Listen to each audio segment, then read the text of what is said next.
is inside. Folks, it's only $5. You'll see it all. There's 60.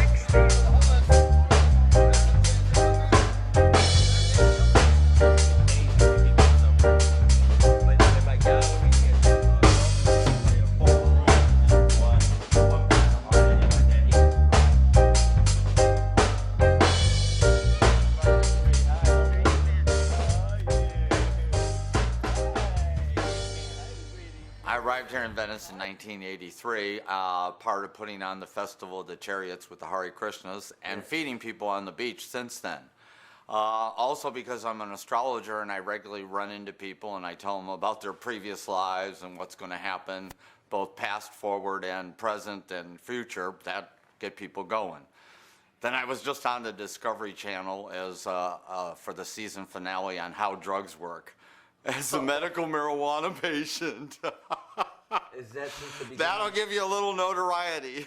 Absolutely. Is that since the beginning of the marijuana medical clinics have been opening up here in Venice Beach? Oh, I was one of the astrologers who sat in a smoke-filled room and dreamt up the idea of Prop 215, the Compassionate Use Act, to let people have access to medical marijuana. There were a bunch of people and we needed our medical marijuana, so we had to figure out a way to get it. And you can't get that many people who smoke marijuana to vote, so we had to make it like, you know, people liked us, which was very interesting. It was a concept. People don't think people who get, you know, smoke marijuana have very much intelligence, but like the last few presidents all smoked and did cocaine, by the way. I wonder why that is. They get to be president and other people are in jail. Why is that? Anyway, back to the story. So yeah, that we figured out it was something that would be very useful. It'd be ridiculous to put people in jail for like just, you know, alleviating a medical condition. So what we did is we set the federal government up to arrest people who were like very sympathetic patients, little old grandmothers and, you know, cancer patients. And of course they just took the bait and they came in there with guns and SWAT teams and, you know, arresting somebody who's, you know. And then so when it got on the ballot, people were very sympathetic. Now, of course, it's kind of gotten out of hand, but, you know, well, I can't say that, you know, it's America. Don't we believe in, you know, in America, they always preach to you in school about capitalism and everything. Here's capitalism at its best, just like in the neighborhood I used to be from, Culver City, there used to be a Kentucky Fried Chicken, which is horrible. It's not even food. It's some kind of genetically altered, you know, petrochemically induced substance, right? But it's no longer there. It's a medical marijuana dispensary. I just get a kick out of it. Huh? No, this ain't no chicken joint.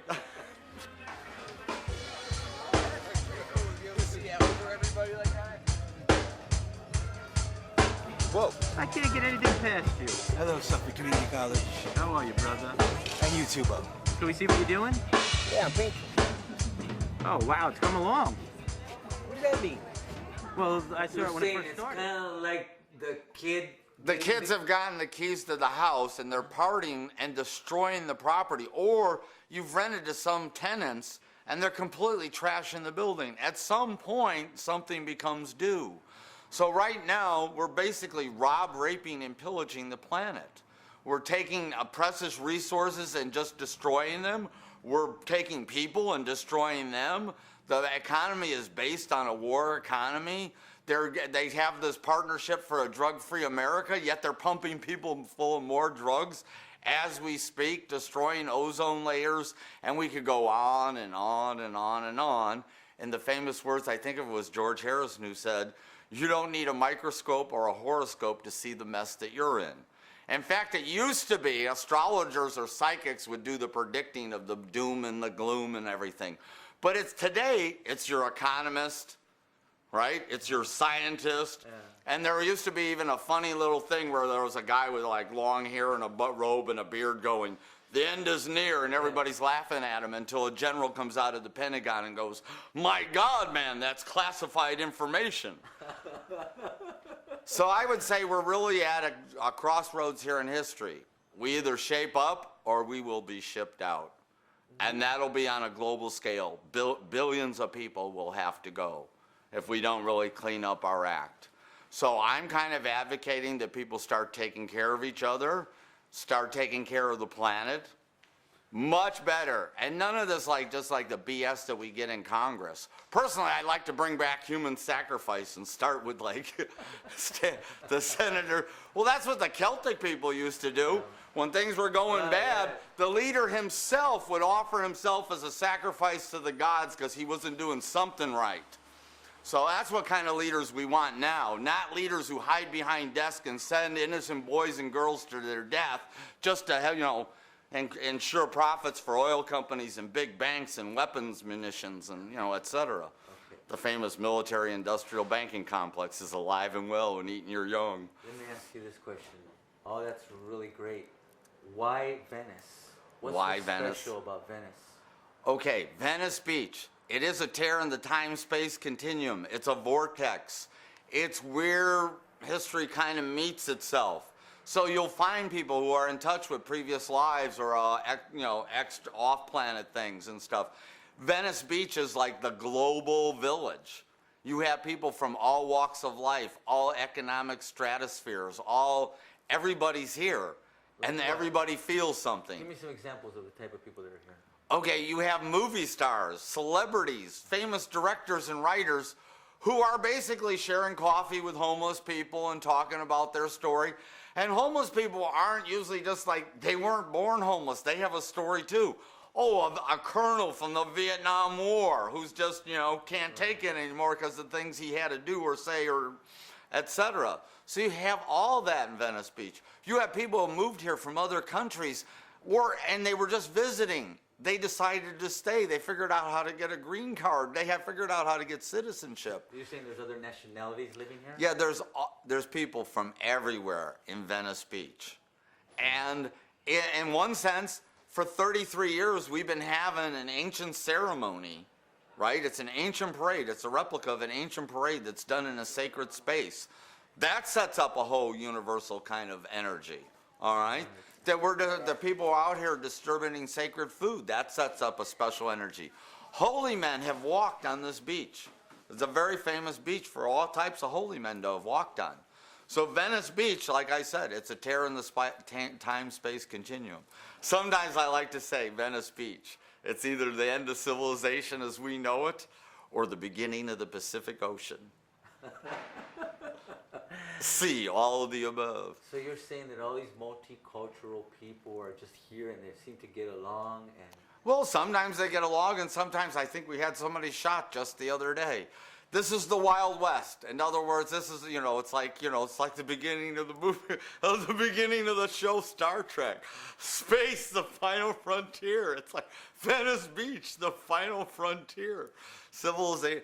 So yes, I really see Venice Beach as a very special place where people have learned to accept each other for who they are or what they want to be. People are encouraged. You'll have all kinds of artists and performers, musicians, astrologers, psychics, actors, actresses, directors, writers, industrialists, very wealthy people, people who've given up completely. Everything's here in Venice Beach. And it pulsates. It pulsates. Possibilities that they have. It's time for the common man to be respected, loved, and nurtured, like a tree. Oh shit. What's happening, yo? Yo, what the fuck, man? What are you doing? What does it look like I'm doing? It's the Painting with Vinny show, starring me. See that plant right there?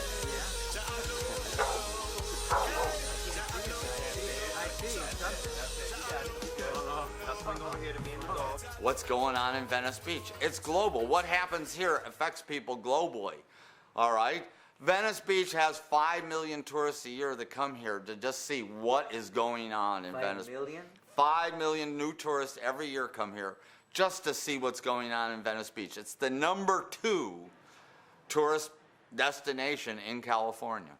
So in a brief synopsis of your mission statement of the magazine or the message that Venice wants to give to the world. Well, I don't know about if it's Venice's message. Venice has kind of got its own message in and of itself, which I think is to accept other people and try and help somebody. My message is, it's kind of like this. Everybody knows the story of Jonah and the whale and the thing, but the reason nobody knows why Jonah got swallowed. It was because God told them to go preach to the people in Nineveh that they were so sinful that God was going to destroy the place. And he was like, I don't want to go and tell anybody that. They string you up for stuff like that.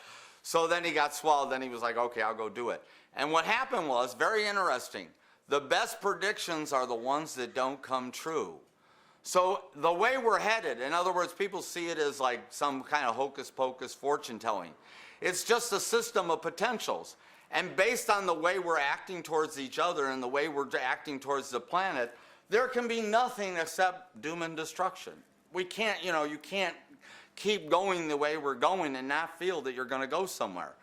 Okay, now what happened in Nineveh was the king said, oh shit, we better get our shit together. And they all put on sackcloth and ashes, which I don't really think we need to do. I think that God would be just happy if we just started taking care of each other and start taking care of the planet. You can't keep cutting down forests to grow animals so you can eat them. It's the worst thing to do, to pollute the planet. You can't keep driving cars that are using up non-renewable resources. You can't keep doing the things we know we shouldn't be doing, yet we just pass a couple laws and try and feel good about it. Yeah. So I'm like, really, you got to start taking, what is it? I like to tell people, get on your knees and pray, then either go roll a doobie or have a drink and join the party. It's the end of civilization as we know it. You're very strong, opinionated, and very. I like that about you. You're enthusiastic and you're motivated. But my question is, what humbles you? What humbles me? Yeah, what makes you take a step back and really listen? Life. You're out there getting what life humbles you. Let's say, having like a religious organization that you dedicated your life to, finding out that it's full of corruption and that, after 39 years of service, they really wouldn't want you to stay more than a couple of nights. All right, stuff like that can get you down. Or the police department falsely accusing you of selling drugs and punching you in the head and knocking your teeth out and spending 9 days in jail without knowing whether anybody knows your situation. That'll humble you. So, So what can we do? What can we do? There are people who hear this message, who hear this interview. What can, like, somebody says, okay, I feel what you're saying and I agree with you. What can someone do? I would say get in touch with us, because we're going to start our artist likes to say a renaissance, and you know me, the people want revolution. I like to say it's a revolution. In fact, that's kind of the motto for our magazine. We're expecting to create a revolution in the consciousness of a misdirected civilization.